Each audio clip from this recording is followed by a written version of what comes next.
ಇದು ಪ್ರಶ್ನೆ 4 ಆಗಿರ್ತದೆ. ಕೆಳಗಿನ ಚಿತ್ರದಲ್ಲಿ ನದಿಯ ಪಾತ್ರದ ಹಂತಗಳನ್ನು ತೋರಿಸಲಾಗಿದೆ ಅಂತ ಇದೆ. ಈ ಹಂತಗಳಲ್ಲಿ ಉಂಟಾಗುವ ಭೂಸ್ವರೂಪಗಳು ಸರಿಯಾದ ಅನುಕ್ರಮವನ್ನು ಗುರುತಿಸಿ ಅಂತ ಇದೆ. ನದಿಯ ಪಾತ್ರಗಳ ಸರಿಯಾದ ಒಂದು ಕ್ರಮಣಿಕೆಯನ್ನ ತೋರಿಸಿ ಅಂತ ಇದೆ. ಅಂದ್ರೆ ಮೊದಲನೇ ಹಂತದಲ್ಲಿ ಏನಾಗತ್ತೆ, ಎರಡನೇ ಹಂತ ಮತ್ತು ಮೂರನೇ ಹಂತ. ಈ ಪ್ರಶ್ನೆ ನಮಗೆ ಅಂಡರ್ಸ್ಟ್ಯಾಂಡ್ ಆಗ್ಬೇಕಂದ್ರೆ ನದಿಯ ಪಾತ್ರಗಳ ಬಗ್ಗೆ ನಮಗೆ ಗೊತ್ತಿರಬೇಕಾಗತ್ತೆ. ಓಕೆ, ನಾವು ಅದನ್ನೆಲ್ಲ ವಿವರಣೆಯಲ್ಲಿ ನೋಡ್ತಾ ಹೋಗೋಣ. ಮೊದಲನೇ ಹಂತ ನದಿಯು ತಿರುವುಗಳು, ಕಂದರಗಳು, ಜಲಪಾತಗಳು ಅಂತ ಇದೆ. ಎರಡನೇ ಹಂತ ಮುಖಜ ಭೂಮಿ, ನದಿಯ ತಿರುವುಗಳು, ಪ್ರವಾಹ ಮೈದಾನಗಳು, ವಿ ಆಕಾರದ ಕಣಿವೆಗಳು. ಮೂರನೇದ್ದು ಜಲಪಾತಗಳು, ಶೃಂಗ ಸರೋವರಗಳು, ನದಿಯ ತಿರುವುಗಳು, ಮೆಕ್ಕಲು ಬೀಸಣಿಕೆ ಅಂತ ಇದೆ. ನಮಗೇನು ತೋರಿಸಲಾಗಿದೆ, ನದಿಯ ಒಂದು ಪಾತ್ರದ ಹಂತಗಳಲ್ಲಿ ಉಂಟಾಗುವ ಭೂಸ್ವರೂಪಗಳನ್ನು ಸರಿಯಾದ ಅನುಕ್ರಮದಲ್ಲಿ ಗುರುತಿಸಿ ಅಂತ ಇದೆ. ಕ್ವಶನ್ಗೆ ಆನ್ಸರ್ ಕಂಡು ಹಿಡಿಯೋಗಿನ ಮುಂಚೆ ನಾವೇನು ಮಾಡೋಣ, ಒಂದ್ಸತಿ ವಿವರಣೆಯನ್ನು ನೋಡ್ತಾ ಬರೋಣ. ಓಕೆ, ವಿವರಣೆಯಲ್ಲಿ ನೋಡ್ರಿ, ಭೂ ಸವಕಳಿಗೆ ಕಾರಣ ಮತ್ತು ಕರ್ತೃಗಳು. ಅಂದರೆ ಭೂ ಸವಕಳಿಗೆ ಪ್ರಮುಖ ಕಾರಣಗಳು ಮತ್ತು ಕರ್ತೃಗಳು ಯಾವ್ಯಾವಾಗಿರ್ತವೆ? ವಿವಿಧ ರೀತಿಯ ನೈಸರ್ಗಿಕ ಶಕ್ತಿಗಳು ಭೂಮಿಯ ಮೇಲ್ಭಾಗವನ್ನು ಸವೆಸುವ ಕಾರ್ಯವನ್ನು ಭೂ ಸವಕಳೀಕರಣ ಎನ್ನುವರು. ಓಕೆ, ಭೂ ಸವಕಳಿ ಅಂದ್ರೆ ಏನು? ಭೂಮಿಯ ಮೇಲ್ಭಾಗವನ್ನು ಸವೆಸುವಂತಹ ಕಾರ್ಯವನ್ನ ಭೂ ಸವಕಳೀಕರಣ ಎನ್ನುವರು. ಈ ಕಾರ್ಯವನ್ನ ಯಾವುದು ಮಾಡತ್ತೆ? ಸವಕಳೀಕರಣದ ಪ್ರಮುಖ ಕರ್ತೃ ಯಾವುದಪ್ಪ ಅಂತಂದ್ರೆ ನದಿ, ಹಿಮನದಿ, ಅಂತರ್ಜಲ, ಮಾರುತ ಹಾಗೂ ಸಮುದ್ರದ ಅಲೆಗಳು. ಇವುಗಳು ತಮ್ಮ ಪಾತ್ರದಲ್ಲಿ ನಿರ್ಮಾಣ ಮಾಡುವಂತಹ ಪ್ರಮುಖ ಭೂಸ್ವರೂಪಗಳನ್ನ ಒಂದೊಂದಾಗಿ ನಾವು ಅಭ್ಯಾಸ ಮಾಡ್ತಾ ಹೋಗೋಣ.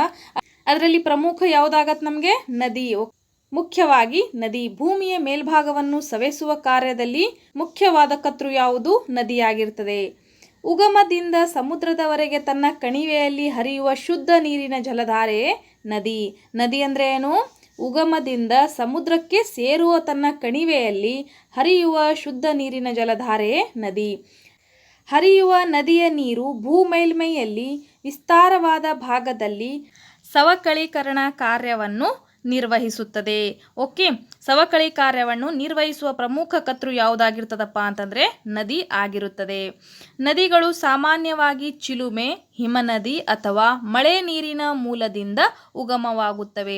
ನದಿ ಉಗಮವಾಗುತ್ತವೆ ಅಂತಂದ್ರೆ ಮೊದಲನೇದಾಗಿ ಚಿಲುಮೆ, ನೈಸರ್ಗಿಕವಾಗಿ ಚಿಲುಮೆಯ ಮೂಲಕ ಹಿಮನದಿ, ಅದೇ ರೀತಿಯಾಗಿ ಮಳೆ ನೀರಿನ ಮೂಲದಿಂದ ಉಗಮವಾಗುತ್ತವೆ. ಓಕೆ, ಯಾವುದು? ನದಿಗಳು.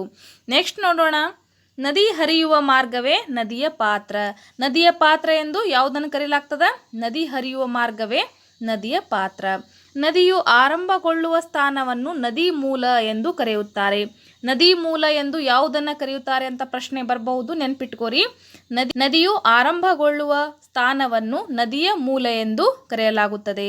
ನದಿ ಅಂತ್ಯಗೊಂಡು ಸಮುದ್ರ ಸೇರುವ ಭಾಗವನ್ನು ನದಿ ಮುಖ ಎಂದು ಕರೆಯುವರು.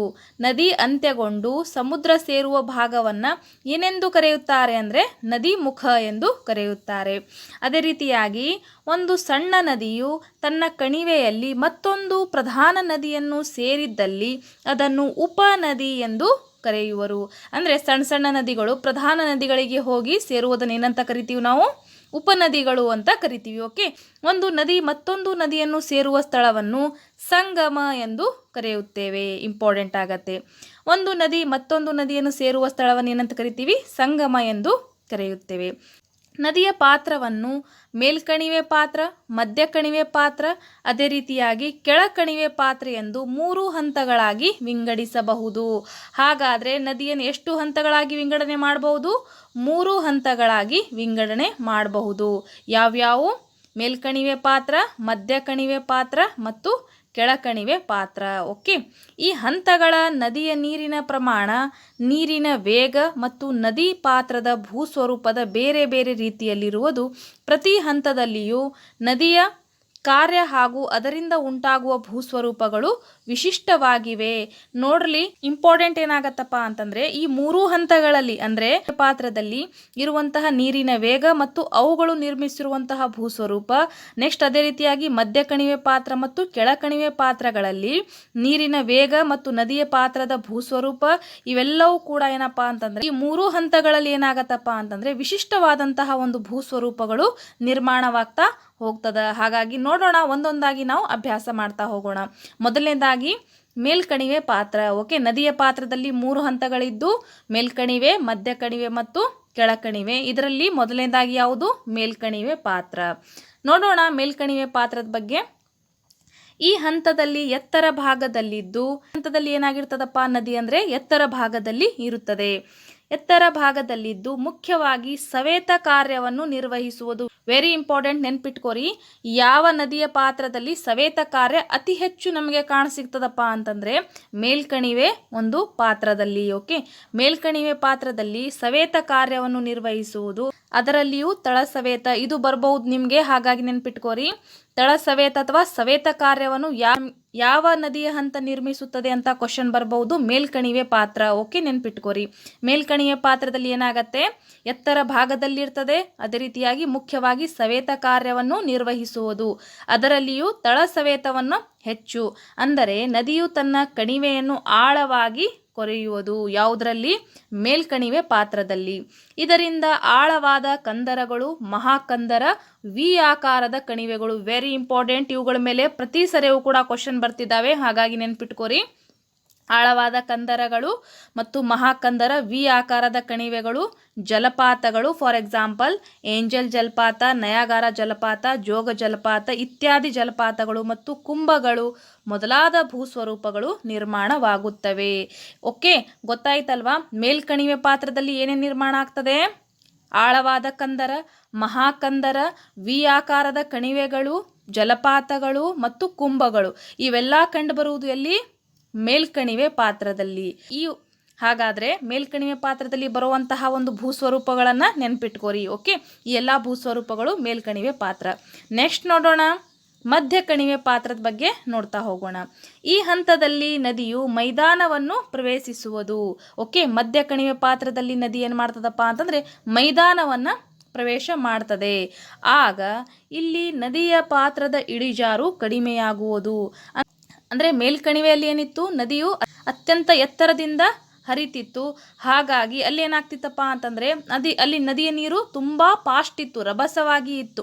ಓಕೆ, ಜಲಪಾತಗಳನ್ನು ನೋಡಿದರೆ ಗೊತ್ತಾಗತ್ತೆ ನೀರು ಎಷ್ಟು ರಭಸದಿಂದ ಮೇಲಿಂದ ಕೆಳಗೆ ಹರಿತದಪ್ಪ ಅಂತಂದರೆ ಅಷ್ಟು ರಭಸದಿಂದ ನಮಗೆ ಮಧ್ಯ ಕಣಿವೆಯಲ್ಲಿ ನೋಡೋಕ್ಕೆ ಸಿಗುವುದಿಲ್ಲ. ಯಾಕಪ್ಪ ಅಂತಂದರೆ ಇಲ್ಲಿ ಏನಾಗುತ್ತೆ, ಮಧ್ಯ ಕಣಿವೆಯಲ್ಲಿ ನೀರು ಮೈದಾನ ಪ್ರದೇಶವನ್ನು ಪ್ರವೇಶಿಸುತ್ತದೆ. ಹಾಗಾಗಿ ಇಲ್ಲಿ ಇಳಿಜಾರು ಕಡಿಮೆ ಇರುವುದರಿಂದ ನೀರಿನ ವೇಗ ಸಹ ಕಡಿಮೆಯಾಗುವುದು. ಓಕೆ, ಗುಡ್ಡ ಬೆಟ್ಟಗಳಲ್ಲಿ ಇಳಿಜಾರು ಹೆಚ್ಚಾಗಿರ್ತದೆ, ಹಾಗಾಗಿ ನೀರು ರಭಸವಾಗಿ ಹರಿತದ. ಮೈದಾನದಲ್ಲಿ ಏನಾಗತ್ತಪ್ಪ ಅಂತಂದರೆ ಇಳಿಜಾರು ಕಡಿಮೆ ಇರ್ತದೆ. ಮೈದಾನ ಪ್ರದೇಶ, ಸಮತಟ್ಟಾದ ಪ್ರದೇಶದಲ್ಲಿ ನೀರೇನಾಗತ್ತೆ, ವೇಗವಾಗಿ ಹರಿಯೋಕ್ಕೆ ಆಗುವುದಿಲ್ಲ. ನೀರು ಹರಿಬೇಕಪ್ಪ ಅಂದರೆ ಒಂದು ಸೈಡ್ ಏನಿರಬೇಕು, ಸ್ವಲ್ಪ ಇಳಿಜಾರು ಇರಬೇಕು, ಆವಾಗ ಫಾಸ್ಟಾಗಿ ಹರಿತದೆ. ಆದರೆ ಮೈದಾನ ಪ್ರದೇಶದಲ್ಲಿ ಸಮ ಪ್ರಮಾಣವಾಗಿ ಭೂಭಾಗ ಇರುವುದರಿಂದ ಅಲ್ಲಿ ನೀರು ಸ್ಪೀಡಾಗಿ ಹರಿಯೋಕ್ಕೆ ಆಗುವುದಿಲ್ಲ. ಓಕೆ, ಹಾಗಾಗಿ ಇಲ್ಲಿ ಮಧ್ಯ ಕಣಿವೆಯಲ್ಲಿ ನೀರು ಮೈದಾನವನ್ನು ಪ್ರವೇಶ ಮಾಡ್ತದೆ. ಹಾಗಾಗಿ ಇಲ್ಲಿ ಇಳಿಜಾರು ಕಡಿಮೆಯಾಗಿರುವುದರಿಂದ ನೀರಿನ ವೇಗವು ಸಹ ಕಡಿಮೆಯಾಗುವುದು. ಪ್ರಧಾನ ನದಿಗೆ ಅನೇಕ ಉಪನದಿಗಳು ಸೇರುವುದರಿಂದ ನದಿಯ ನೀರಿನ ಪ್ರಮಾಣ ಹೆಚ್ಚುವುದು. ಹಾಗಾದರೆ ನದಿ ನೀರಿನ ಪ್ರಮಾಣ ಎಲ್ಲಿ ಹೆಚ್ಚಾಗತ್ತೆ? ಮಧ್ಯ ಕಣಿವೆಯಲ್ಲಿ. ವೆರಿ ಇಂಪಾರ್ಟೆಂಟ್, ನೆನ್ಪಿಟ್ಕೋರಿ. ಯಾಕಪ್ಪ ಅಂತಂದರೆ ಈ ಒಂದು ಮೈದಾನ ಪ್ರದೇಶದಲ್ಲಿ ಪ್ರಧಾನ ನದಿಗೆ ಅನೇಕ ಉಪನದಿಗಳು ಬಂದು ಸೇರುವುದರಿಂದ ನೀರಿನ ಪ್ರಮಾಣ ಹೆಚ್ಚಾಗುವುದು. ಇದು ಕೂಡ ಕ್ವಶನ್ ಆಗಬಹುದು. ಯಾವ ಒಂದು ನದಿಯ ಪಾತ್ರದಲ್ಲಿ ನೀರಿನ ಪ್ರಮಾಣ ಹೆಚ್ಚಾಗುವುದು ಅಂತ ಕ್ವಶನ್ ಬರಬಹುದು. ಮಧ್ಯ ಕಣಿವೆ ಪಾತ್ರದಲ್ಲಿ. ಓಕೆ, ಈ ಹಂತದಲ್ಲಿ ನದಿಯು ಮುಖ್ಯವಾಗಿ ಸಾಗಾಣಿಕೆ ಕಾರ್ಯವನ್ನು ನಿರ್ವಹಿಸುವುದು. Very important. ಮೇಲ್ಕಣಿವೆ ನದಿಯ ಪಾತ್ರ ಯಾವ ಒಂದು ಕಾರ್ಯವನ್ನು ನಿರ್ವಹಿಸುತ್ತಿತ್ತು? ಸವೇತ ಕಾರ್ಯವನ್ನು ನಿರ್ವಹಿಸುತ್ತಿತ್ತು. ಮಧ್ಯ ಕಣಿವೆ ಪಾತ್ರ ಸಾಗಾಣಿಕೆ ಕಾರ್ಯವನ್ನು ನಿರ್ವಹಿಸುತ್ತದೆ. ಸ್ಪೀಡಾಗಿ ಹೋದರೆ ಅದು ಯಾವುದೇ ರೀತಿಯಾದಂತಹ ಸೆಡಿಮೆಂಟ್ರಿಯನ್ನು ಅದು ಆ ನದಿ ತಗೊಂಡು ಹೋಗೋದಿಲ್ಲ. ಆದರೆ ನದಿ ನೀರು ನಿಧಾನವಾಗಿ ಹರಿತಾ ಹೋಯಿತು ಅಂತಂದರೆ ಸಾಕಷ್ಟು ಸೆಡಿಮೆಂಟಮನ್ನು, ಸಾಕಷ್ಟು ಅವಶೇಷಗಳನ್ನು ಅದು ಏನು ಮಾಡ್ತದಪ್ಪ ಅಂತಂದರೆ ತನ್ನ ಜೊತೆಯಲ್ಲೇ ತೆಗೆದುಕೊಂಡು ಹೋಗುತ್ತದೆ. ಹಾಗಾಗಿ ಸಾಗಾಣಿಕೆ ಕಾರ್ಯವನ್ನು ಈ ಮಧ್ಯ ಕಣಿವೆ ಪಾತ್ರ ನಿರ್ವಹಿಸುತ್ತದೆ. ಜೊತೆಗೆ ಅಲ್ಲಲ್ಲಿ ಇದರ ಸಂಚಯನ ಕಾರ್ಯವನ್ನು ಕೂಡ ಕಾಣಬಹುದು. ಅಲ್ಲೆಲ್ಲಿ ಏನಾಗಿರ್ತದಪ್ಪ ಅಂತಂದರೆ ಮೆಕ್ಕಲು ಮಣ್ಣು ಭೂಪ್ರದೇಶವನ್ನು ಕೂಡ ನಿರ್ಮಾಣ ಮಾಡ್ತಾ ಈ ಮಧ್ಯ ಕಣಿವೆ ಪಾತ್ರ ಸಾಗುತ್ತದೆ. ಇದರಿಂದ ಹಲವು ವಿಶಿಷ್ಟ ಭೂಸ್ವರೂಪಗಳು ನಿರ್ಮಿತವಾಗುತ್ತವೆ. ಆ ಭೂಸ್ವರೂಪಗಳು ಯಾವ್ಯಾವ ನಮಗೆ ಇಂಪಾರ್ಟೆಂಟ್ ಆಗತ್ತೆ. ಅವು ಯಾವಪ್ಪ ಅಂದರೆ ಮೆಕ್ಕಲು ಬೀಸಣಿಗೆ, ನದಿ ತಿರುವುಗಳು ಮೊದಲಾದವುಗಳು. ಇದರಲ್ಲಿ ಏನು ಗೊತ್ತಾಗತ್ತೆ, ಮಧ್ಯ ಕಣಿವೆ ಪಾತ್ರದಲ್ಲಿ ನಿರ್ಮಿತವಾಗುವಂತಹ ಪ್ರಮುಖ ಭೂಸ್ವರೂಪಗಳು ಯಾವ್ಯಾವು ಅಂದರೆ ಮೆಕ್ಕಲು ಬೀಸಣಿಗೆ ಮತ್ತು ನದಿಯ ತಿರುವುಗಳು. ಮೇಲ್ಕಣಿವೆ ನದಿಯ ಪಾತ್ರ ನಿರ್ಮಿಸುವಂತಹ ಭೂಸ್ವರೂಪಗಳು ಯಾವ್ಯಾವಾಗಿದ್ದು ಜಲಪಾತಗಳು, ಕಂದರಗಳು, ಮಹಾಕಂದರ, ವಿ ಆಕಾರದ ಕಣಿವೆ, ಕುಂಭಗಳು ಅವೆಲ್ಲವೂ ಕೂಡ ಏನಪ್ಪಾ ಅಂದರೆ ಮೇಲ್ಕಣಿವೆಯ ಪಾತ್ರದಲ್ಲಿ ಕಂಡುಬರ್ತಿತ್ತು. ಓಕೆ, ಮಧ್ಯ ಕಣಿವೆ ಪಾತ್ರದಲ್ಲಿ ನಿರ್ಮಿತವಾಗುವಂತಹ ಭೂಸ್ವರೂಪಗಳು ಯಾವ್ಯಾವು? ಮೆಕ್ಕಲು ಬೀಸಣಿಗೆ ಮತ್ತು ನದಿಯ ತಿರುವುಗಳು. ಓಕೆ, ಇವು ಮಧ್ಯ ಕಣಿವೆಯಲ್ಲಿ ಬರ್ತವೆ, ಮೆಕ್ಕಲು ಬೀಸಣಿಗೆ ಮತ್ತು ನದಿಯ ತಿರುವುಗಳು. ನೆಕ್ಸ್ಟ್ ನೋಡೋಣ ಕೆಳಕಣಿವೆ ಪಾತ್ರ. ಇದು ಕೊನೆಯ ಒಂದು ನದಿಯ ಪಾತ್ರ, ಕೆಳಕಣಿವೆ ಪಾತ್ರ. ಈ ಹಂತದಲ್ಲಿ ನದಿಯು ಅತ್ಯಂತ ನಿಧಾನವಾಗಿ ಹರಿಯುವುದು. ಓಕೆ, ಮೊದಲನೇದಾಗಿ ನಾವು ಈ ರೀತಿಯಾಗಿ ನದಿಯ ಒಂದು ಪಾತ್ರವನ್ನು ನೋಡೋಣ. ಓಕೆ, ಇಲ್ಲಿ ನೋಡ್ರಿ, ಡ್ರಾ ಮಾಡಿದ್ದೀನಿ. ಇಲ್ಲಿ ಇದು ಏನಾಯ್ತಪ್ಪ ಅಂತಂದರೆ ಮೇಲ್ಕಣಿವೆ ಎಂ ಅಂತ ಬರಿತೀನಿ ನಾನು. ಓಕೆ, ಇದು ಮೇಲ್ಕಣಿವೆ. ಇಲ್ಲಿ ಏನಾಯ್ತಪ್ಪ ಅಂತಂದರೆ ನದಿ ಅತಿ ರಭಸದಿಂದ ಹರಿತದೆ. ಇಲ್ಲಿ ಏನಾಗುತ್ತೆ, ಇದು ಮಧ್ಯ ಕಣಿವೆ. ಇಲ್ಲಿ ಕೂಡ ಮಧ್ಯ ಅಂತ ಬರಿತೀನಿ ನಾನು. Okay, middle. ಮಧ್ಯ ಕಣಿವೆಯಲ್ಲಿ ಏನಾಗತ್ತಪ್ಪ ಅಂದರೆ ನೀರು ಸ್ವಲ್ಪ ನಿಧಾನವಾಗ್ತದೆ. ಬಹಳಷ್ಟು ಉಪನದಿಗಳು ಬಂದು ಇಲ್ಲಿ ಸೇರ್ಕೊಳ್ಳುವುದರಿಂದ ನೀರಿನ ಪ್ರಮಾಣ ಹೆಚ್ಚಾಗ್ತದೆ. ಮೆಕ್ಕಲು ಬೀಸಣಿಗೆ ಮತ್ತು ತಿರುವುಗಳನ್ನು ನಾವಿಲ್ಲಿ ಕಾಣಬಹುದು. ಇಲ್ಲಿ ಏನಿದೆ ಅಲ್ವಾ, ಇದು ಏನಾಗತ್ತಪ್ಪ ಅಂತಂದರೆ ಇದು ಕೆಳಕಣಿವೆ. ಇದು ಅತ್ಯಂತ ಕೆಳಕಣಿವೆ. ಇಲ್ಲಿ ಹಾಗೂ ನದಿಯ ಪಾತ್ರ ದೊಡ್ಡದಾಗುವುದು. ಓಕೆ, ಸಮುದ್ರ ಅಥವಾ ಕೊಲ್ಲಿಗಳನ್ನು ಸೇರುವಕ್ಕಿಂತ ಮುಂಚೆ ನದಿಯ ಪಾತ್ರ ಕೊನೆಗೆ ಬಂದು ಬಹಳಷ್ಟು ದೊಡ್ಡದಾಗಿರುತ್ತದೆ. ಅಂದರೆ ನದಿಯ ಒಂದು ಕೊನೆಯ ಒಂದು ಹಂತ ಬಹಳಷ್ಟು ಮುಖಜ ಭೂಮಿಗಳನ್ನು ಹೊಂದಿರ್ತದೆ. ಹಾಗಾಗಿ ಬಹಳಷ್ಟು ಅಗಲವಾಗಿ ನೀರಿನ ಪ್ರಮಾಣ ನಾವು ಅಲ್ಲಿ ಕಾಣಬಹುದು. ಈ ಹಂತದಲ್ಲಿ ನದಿಯು ಮುಖ್ಯವಾಗಿ ಸಂಚಯನ ಕಾರ್ಯವನ್ನು ನಿರ್ವಹಿಸುತ್ತದೆ. ಓಕೆ, ಸಂಚಯನ ಕಾರ್ಯವನ್ನು ಯಾವ ಪಾತ್ರದಲ್ಲಿ ಸಿಗ್ತದೆ ನಮಗೆ? ಕೆಳಪಾತ್ರದಲ್ಲಿ. ಓಕೆ, ಕೆಳಕಣಿವೆ ಪಾತ್ರದಲ್ಲಿ ನಾವು ಸಂಚಯನ ಕಾರ್ಯವನ್ನು ನೋಡಬಹುದು. ಮೇಲ್ಕಣಿವೆಯಲ್ಲಿ ಸವೇತ, ಮಧ್ಯ ಕಣಿವೆಯಲ್ಲಿ ಸಾಗಾಣಿಕೆ ಮತ್ತು ಕೆಳಕಣಿವೆಯಲ್ಲಿ ಸಂಚಯನ ಕಾರ್ಯವನ್ನು ನಾವು ನೋಡಬಹುದು. ಕೆಳಕಣಿವೆ ಪಾತ್ರದಲ್ಲಿ ಪ್ರವಾಹ ಮೈದಾನ, ಸ್ವಾಭಾವಿಕ ದಡಕಟ್ಟೆ, ಶೃಂಗ ಸರೋವರ, ಸುಂದರ್ಬನ್ ಮುಖಜ ಭೂಮಿ, ನೈಲ್ ಮುಖಜ ಭೂಮಿ ಅಂದರೆ ನದಿಯು ಕೊನೆದಾಗಿ ಸಮುದ್ರಕ್ಕೆ ಸೇರುವಾಗ ನಿರ್ಮಿಸಿರುವಂತಹ ಭೂಮಿಯನ್ನು ಏನಂತ ಕರಿತೀವಿ ನಾವು? ಮುಖಜ ಭೂಮಿ ಅಂತ ಕರಿತೀವಲ್ವಾ. ಫಾರ್ ಎಕ್ಸಾಂಪಲ್, ಪ್ರಪಂಚದಲ್ಲಿ ಅತಿ ದೊಡ್ಡದಾದಂತಹ ನದಿ ಮುಖಜ ಭೂಮಿ ಯಾವುದು? ಸುಂದರ್ಬನ್ ಮುಖಜ ಭೂಮಿ ಅಂತ ಕರಿತೀವಿ. ಹಾಗಾಗಿ ನದಿ ಮುಖಜ ಭೂಮಿ ಮೊದಲಾದ ಭೂಸ್ವರೂಪಗಳು ನಿರ್ಮಿತವಾಗುತ್ತವೆ. ಓಕೆ, ಪ್ರಮುಖ ಭೂಸ್ವರೂಪಗಳು ಯಾವ್ಯಾವು? ಪ್ರವಾಹ ಮೈದಾನ, ಸ್ವಾಭಾವಿಕ ದಡಕಟ್ಟೆ, ಶೃಂಗ ಸರೋವರ. ಓಕೆ, ನೆನ್ಪಿಟ್ಕೋರಿ, ಪ್ರವಾಹ ಮೈದಾನ, ಸ್ವಾಭಾವಿಕ ದಡಕಟ್ಟೆ, ಶೃಂಗ ಸರೋವರ. ಈ ಪ್ರಮುಖ ಒಂದು ಭೂಸ್ವರೂಪಗಳ ನಿರ್ಮಿತವಾಗುವುದು ಯಾವುದರಿಂದ? ಕೆಳಕಣಿವೆ ಪಾತ್ರದಿಂದ. ಓಕೆ, ಇದಿಷ್ಟು ಕೂಡ ಇಂಪಾರ್ಟೆಂಟ್ ಆಗಿತ್ತು ಯಾವ ಒಂದು ಪ್ರಶ್ನೆಗೆ ಸಂಬಂಧಿಸಿರುವ ಹಾಗೆ. ಕ್ವಶನ್ ಕಡೆ ನೋಡೋಣ. ಕ್ವಶನ್ ಏನಿತ್ತು ನಮ್ಮದು? ಕ್ವಶನ್ ಏನಿತ್ತಪ್ಪ ಅಂತಂದರೆ ಮೊದಲನೇ ಹಂತದಲ್ಲಿ ಏನೇನಿತ್ತು? ನದಿ ತಿರುವುಗಳು ಬರುವುದಿಲ್ಲ, ಯಾಕಂದರೆ ಇದು ಎರಡನೇ ಹಂತ, ಹಾಗಾಗಿ ಇದು ರಾಂಗ್ ಆಗತ್ತೆ. ಇದು ಬರುವುದೇ ಇಲ್ಲ. ಕಂದರಗಳು ಓಕೆ, ಜಲಪಾತಗಳು ಓಕೆ. ನೆಕ್ಸ್ಟು ಜಲಪಾತಗಳು ಅಂತ 3 ಬರಬಹುದು. ಓಕೆ, ನೆಕ್ಸ್ಟ್ ಮುಖಜ ಭೂಮಿ ಕೂಡ ಇದರಲ್ಲಿ ಬರುವುದಿಲ್ಲ, ಇದು ಕೊನೆ ಹಂತದಲ್ಲಿ ಬರ್ತದೆ. ನದಿ ತಿರುವುಗಳು ಇದು ರೈಟ್ ಇದೆ. ಪ್ರವಾಹ ಮೈದಾನಗಳು ನಮಗೆ ಇದರಲ್ಲಿ ಕಂಡು ಬರುವುದಿಲ್ಲ, ಹಾಗಾಗಿ ಇದು ತಪ್ಪಾಗತ್ತೆ. ವಿ ಆಕಾರದ ಕಣಿವೆ ಇಲ್ಲಿ ಬರುವುದಿಲ್ಲ, ವಿ ಆಕಾರದ ಕಣಿವೆ ಮೊದಲನೇ ಹಂತದಲ್ಲಿ ಬರ್ತದೆ. ಓಕೆ, ನೆಕ್ಸ್ಟ್ ಜಲಪಾತಗಳು ಇಲ್ಲಿ ಬರುವುದಿಲ್ಲ, ಜಲಪಾತಗಳು ಮೇಲ್ಕಣಿವೆಯಲ್ಲಿ ಬರುತ್ತೆ.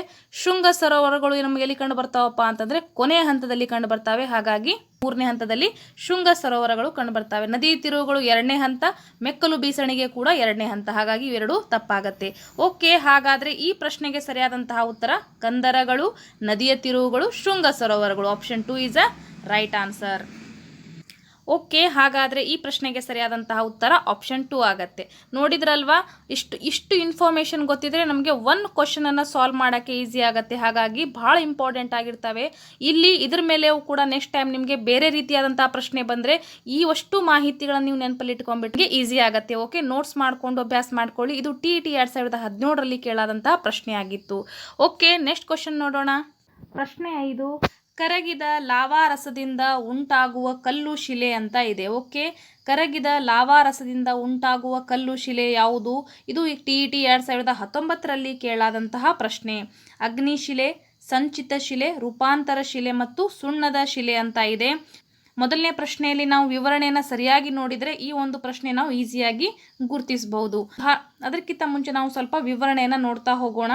ನೋಡ್ರಿ, ಅಗ್ನಿಶಿಲೆಗಳು ಭೂಮಿಯ ಅಂತರಾಳದಿಂದ ಶಿಲಾಪಾಕ ಹೊರಹೊಮ್ಮಿ ಭೂ ಮೇಲ್ಮೈಯಲ್ಲಿ ತಂಪಾಗಿ ಘನೀಭವಿಸುವುದರಿಂದ ನಿರ್ಮಿತವಾಗುತ್ತವೆ.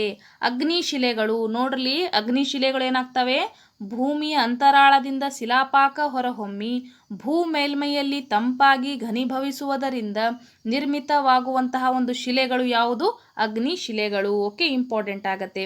ಅದೇ ರೀತಿಯಾಗಿ ಮೊದಲು ನಿರ್ಮಾಣವಾಗುವುದರಿಂದ ಇವುಗಳನ್ನು ಪ್ರಾಥಮಿಕ ಶಿಲೆಗಳು ಎಂದು ಕರೆಯುತ್ತೇವೆ. ಭೂಮಿಯ ಒಳಭಾಗದಿಂದ ನೇರವಾಗಿ ಹೊರಗಡೆ ಬಂದು ತಂಪಾಗಿ ಘನೀಭವಿಸುವುದರಿಂದ ಉಂಟಾಗುವಂತಹ ಶಿಲೆಗಳಿಗೆ ಏನಂತ ಕರಿತೀವಿ ನಾವು? ಅಗ್ನಿ ಶಿಲೆಗಳು ಎಂದು ಕರೆಯುತ್ತೇವೆ. ನೆಕ್ಸ್ಟ್ ನೋಡ್ರಿ, ಶಿಲಾವಸ್ತುಗಳು ಭೂಮಿಯ ಒಳಭಾಗದಲ್ಲಿ ಕರಗಿ ದ್ರವ ಅಥವಾ ಅರೆ ದ್ರವ ರೂಪದಲ್ಲಿದ್ದರೆ ಅದನ್ನು ಮ್ಯಾಗ್ಮಾ ಅಂತ ಕರಿತೀವಿ. ಯಾವಾಗ? ಭೂಮಿಯ ಒಳಭಾಗದಲ್ಲಿದ್ದಾಗ. ಆದರೆ ನೆಕ್ಸ್ಟ್ ಶಿಲಾಪಾಕ ಎನ್ನುವರು ಭೂಮಿಯ ಹೊರಭಾಗಕ್ಕೆ ಬಂದಾಗ ಅದನ್ನ ಏನಂತ ಕರಿತೀವಿ ನಾವು? ಲಾವಾರಸ ಎಂದು ಕರೆಯುತ್ತೇವೆ. ಏನಂತ ಕರಿತೀವಿ? ಲಾವಾರಸ ಎಂದು ಕರೆಯುತ್ತೇವೆ. ಓಕೆ, ಹಾಗಾದರೆ ಪ್ರಶ್ನೆ ಏನಿತ್ತು ನಮ್ಮದು? ಕರಗಿದ ಲಾವಾರಸದಿಂದ ಉಂಟಾಗುವ ಕಲ್ಲು ಶಿಲೆ ಯಾವುದು ಅಂದರೆ ಅಗ್ನಿಶಿಲೆ. ಓಕೆ, ಕರಗಿದ ಲಾವಾರಸದಿಂದ ಉಂಟಾಗುವ ಕಲ್ಲು ಶಿಲೆ ಯಾವುದು? ಅಗ್ನಿಶಿಲೆ. Option 1 is a right answer.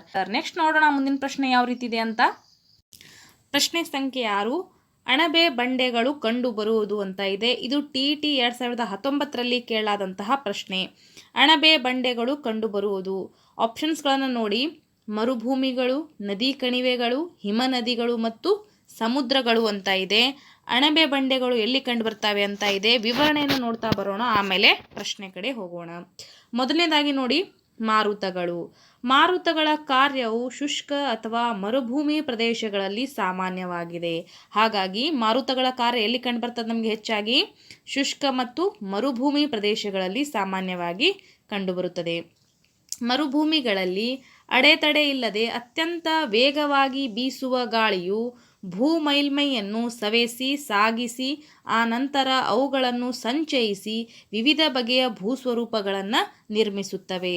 ಮರುಭೂಮಿಗಳಲ್ಲಿ ಈ ಮಾರುತಗಳು ಏನು ಮಾಡ್ತಾವಪ್ಪ ಅಂತಂದರೆ, ಭೂ ಮೇಲ್ಮೈಯಲ್ಲಿ ಬೀಸುವಂತಹ ಗಾಳಿ ಅಥವಾ ಮಾರುತಗಳು ಭೂ ಮೇಲ್ಮೈಯನ್ನು ಏನು ಮಾಡ್ತವೆ? ಸವೆಸಿ ಸಾಗಿಸಿ ಆ ನಂತರ ಅವುಗಳನ್ನು ಸಂಚಯನ ಮಾಡುವುದರ ಮೂಲಕ ವಿವಿಧ ಭೂಸ್ವರೂಪಗಳನ್ನು ನಿರ್ಮಾಣ ಮಾಡುತ್ತವೆ. ಮಾರುತದ ಕಾರ್ಯದಿಂದ ನಿರ್ಮಿತವಾಗುವ ಮುಖ್ಯ ಭೂಸ್ವರೂಪಗಳೆಂದರೆ ನಾಯಿಕೊಡೆ. Very important, ನೆನ್ಪಿಟ್ಕೋರಿ. ಮಾರುತಗಳ ಕಾರ್ಯದಿಂದ ನಿರ್ಮಿತವಾಗುವ ಮುಖ್ಯ ಭೂಸ್ವರೂಪಗಳಲ್ಲಿ ಪ್ರಮುಖವಾದವುಗಳೆಂದರೆ ನಾಯಿಕೊಡೆ ಅಥವಾ ಅಣಬೆ ಎಂದು ಕರೆಯಲಾಗುತ್ತದೆ. ಓಕೆ, ಏನಂತ ಕರೀತಾರೆ? ನಾಯಿಕೊಡೆ ಅಥವಾ ಅಣಬೆ. ಅಣಬೆ ಆಕಾರದ ಶಿಲೆ, ಶಿಲಾಪೀಠ, ಶಿಲಾದ್ವೀಪ, ಮರಳು ದಿಣ್ಣೆಗಳು, ನೀಳ ಮರಳು ದಿಣ್ಣೆ, ಅಡ್ಡ ಮರಳು ದಿಣ್ಣೆ, ಅರ್ಧಚಂದ್ರಾಕೃತಿಯ ಮರಳು ದಿಣ್ಣೆ ಮತ್ತು ಲೋಯಸ್ ಮೈದಾನ. ವೆರಿ ಇಂಪಾರ್ಟೆಂಟ್ ಕ್ವಶನ್ ಬಂದಿದೆ. ಹಾಗಾಗಿ ಇವುಗಳ ಮೇಲೆ ಯಾವುದಾದ್ರೂ ಎರಡನ್ನು ಕೊಟ್ಟು ಅಥವಾ ಒಂದನ್ನು ಕೊಟ್ಟು ನಿಮಗೆ ನೆಕ್ಸ್ಟ್ ಟೈಮ್ ಪ್ರಶ್ನೆಯನ್ನು ರೈಸ್ ಮಾಡಬಹುದು. ಹಾಗಾಗಿ ನೆನ್ಪಿಟ್ಕೋರಿ, ಮಾರುತಗಳ ಕಾರ್ಯದಿಂದ ನಿರ್ಮಿತವಾಗುವಂತಹ ಪ್ರಮುಖ ಭೂಸ್ವರೂಪಗಳು ಯಾವ್ಯಾವು? ನಾಯಿಕೊಡೆ ಅಥವಾ ಅಣಬೆ, ಶಿಲಾಪೀಠ, ಶಿಲಾದ್ವೀಪ, ಮರಳು ದಿಣ್ಣೆಗಳು, ನೀಳ ಮರಳು ದಿಣ್ಣೆ, ಅಡ್ಡ ಮರಳು ದಿಣ್ಣೆ, ಅರ್ಧಚಂದ್ರಾಕೃತಿಯ ಮರಳು ದಿಣ್ಣೆ ಮತ್ತು ಲೋಯಸ್ ಮೈದಾನ. ಈ ಪ್ರಮುಖವಾದಂತಹ ಒಂದು ಭೂಸ್ವರೂಪಗಳನ್ನು ನಿರ್ಮಾಣ ಮಾಡುತ್ತದೆ. ಯಾವುದು? ಮಾರುತಗಳು. ಓಕೆ, ಅದೇ ರೀತಿಯಾಗಿ ಅರ್ಧಚಂದ್ರಾಕೃತಿಯ ಮರಳು ದಿಣ್ಣೆಗಳು ಮರುಭೂಮಿಗಳಲ್ಲಿ ಸಾಮಾನ್ಯವಾಗಿ ಕಂಡುಬರುವ ಭೂಸ್ವರೂಪಗಳು. ಇದು ಕೂಡ ಕೇಳಬಹುದು. ಅರ್ಧಚಂದ್ರಾಕೃತಿಯ ಮರಳು ದಿಣ್ಣೆಗಳು ನಮಗೆ ಸಾಮಾನ್ಯವಾಗಿ ಎಲ್ಲಿ ಕಂಡು ಬರುತ್ತದೆ ಅಂತ ಪ್ರಶ್ನೆ ಬರಬಹುದು. ಮರುಭೂಮಿಗಳಲ್ಲಿ ಸಾಮಾನ್ಯವಾಗಿ ಇವುಗಳು ಕಂಡುಬರುತ್ತವೆ. ಮರುಭೂಮಿಗಳ ಅಂಚಿನಲ್ಲಿ ನುಣುಪಾದ ಹಳದಿ ಬಣ್ಣದ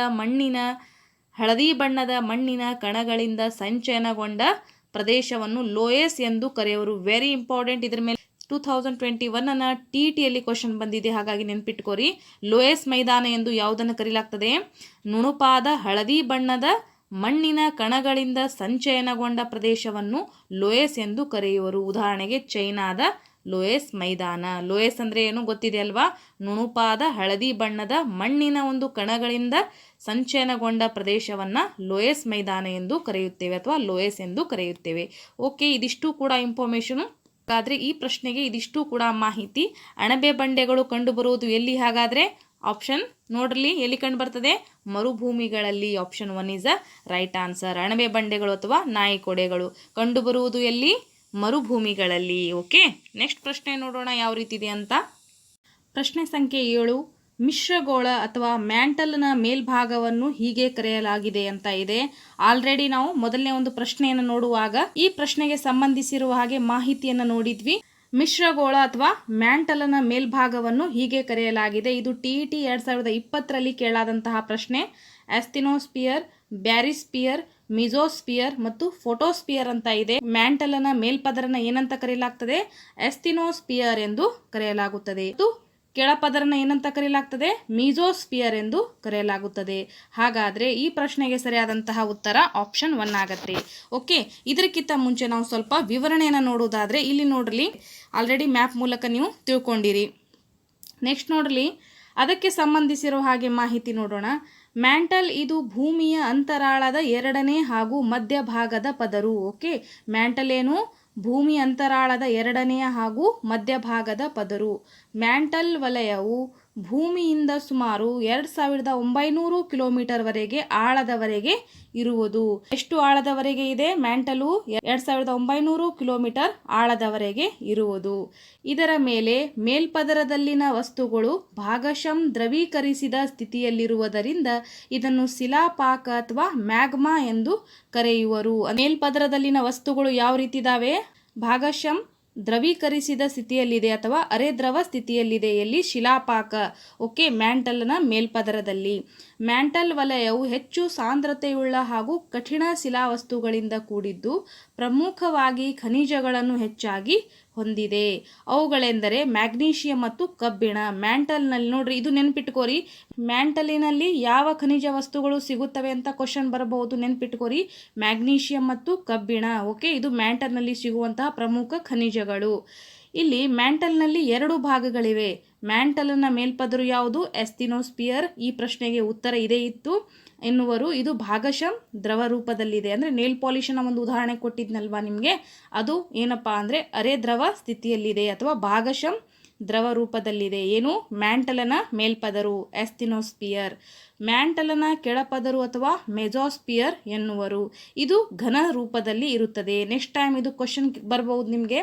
ಮ್ಯಾಂಟಲನ ಕೆಳಪದರನ್ನು ಏನೆಂದು ಕರೆಯಲಾಗುತ್ತದೆ ಅಂತ ಪ್ರಶ್ನೆ ಬರಬಹುದು. ಮೆಜೋಸ್ಪಿಯರ್ ಎಂದು ಕರೆಯಲಾಗುತ್ತದೆ. ಓಕೆ, ಇದಿಷ್ಟು ಕೂಡ ಇನ್ಫಾರ್ಮೇಷನು ಈ ಒಂದು ಪ್ರಶ್ನೆಗೆ ಸಂಬಂಧಿಸಿರುವ ಹಾಗೆ.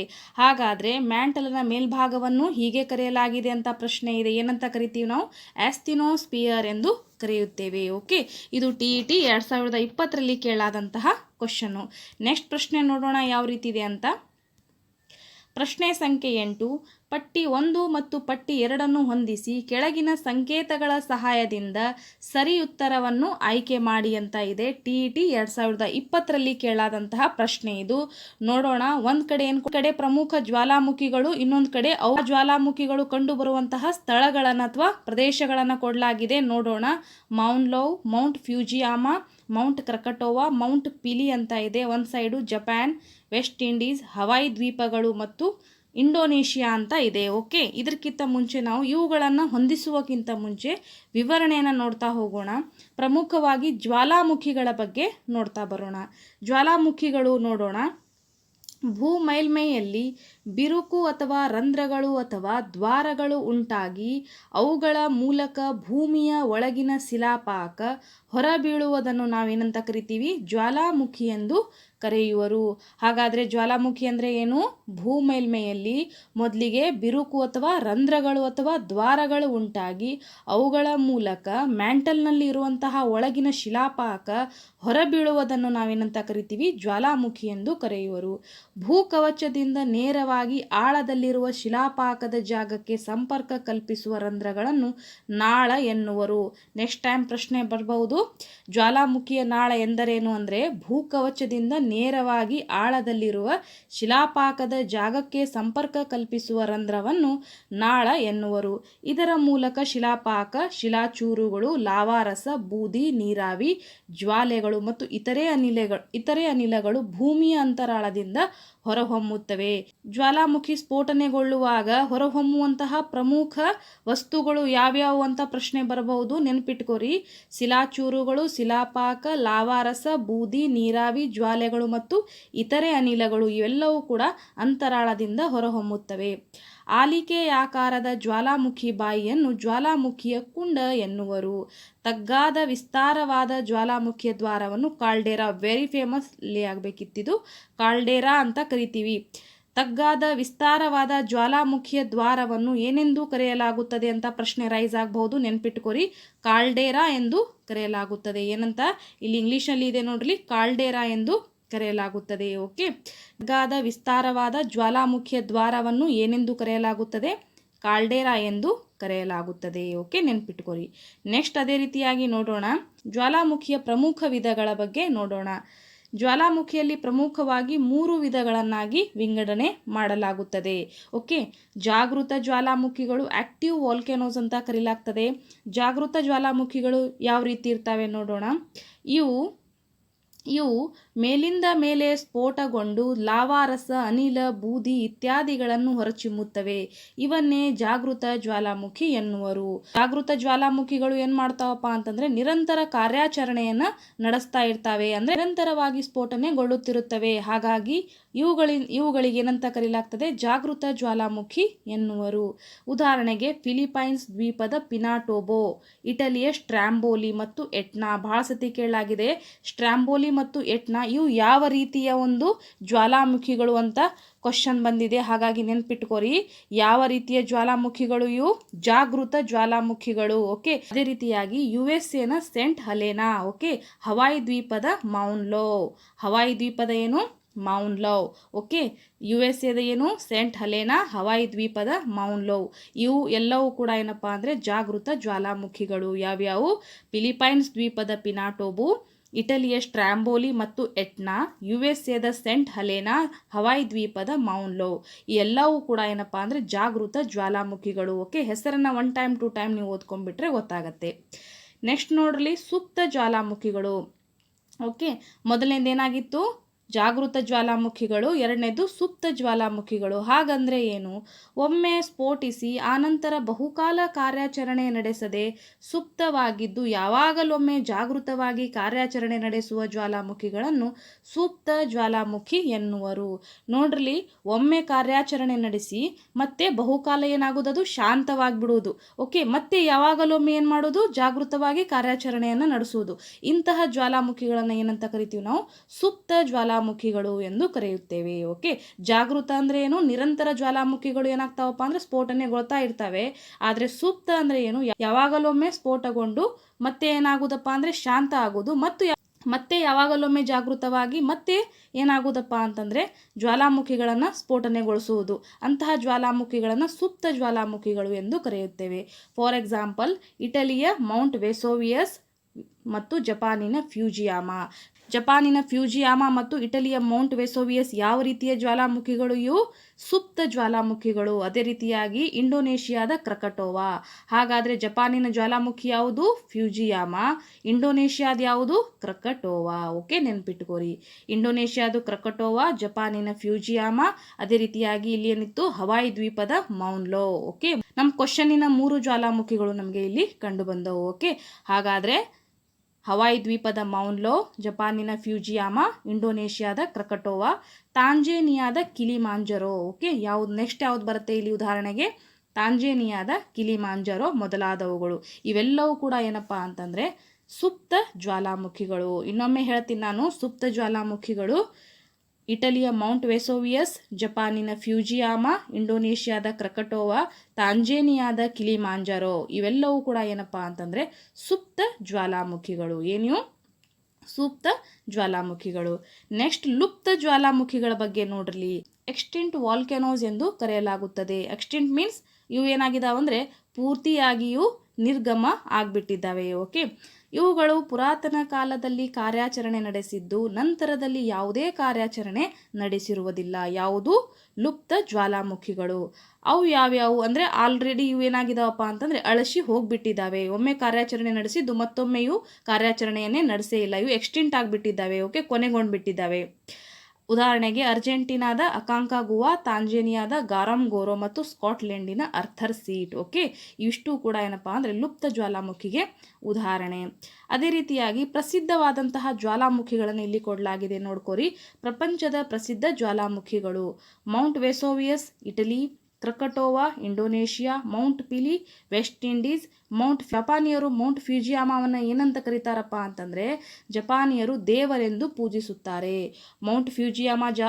ಮೌಂಟ್ ಫ್ಯೂಜಿಯಾಮ ಜ್ವಾಲಾಮುಖಿಯನ್ನು ಜಪಾನಿಯರು ದೇವರೆಂದು ಪೂಜಿಸುತ್ತಾರೆ. ಓಕೆ, ಇದಿಷ್ಟು ಕೂಡ ಇಂಪಾರ್ಟೆಂಟ್ ಆಗಿರುವಂತಹ ಮಾಹಿತಿ ಈ ಒಂದು ಜ್ವಾಲಾಮುಖಿಗೆ ಸಂಬಂಧಿಸಿರುವ ಹಾಗೆ. ಹಾಗಾದರೆ ಪ್ರಶ್ನೆಯನ್ನು ಹೊಂದಿಸೋಣ. ಮೌಂಟ್ ಲೋವ್ ಏನಿತ್ತಪ್ಪ ಅಂತಂದರೆ ಹವಾಯಿ ದ್ವೀಪಗಳು 3 ಆಗತ್ತೆ.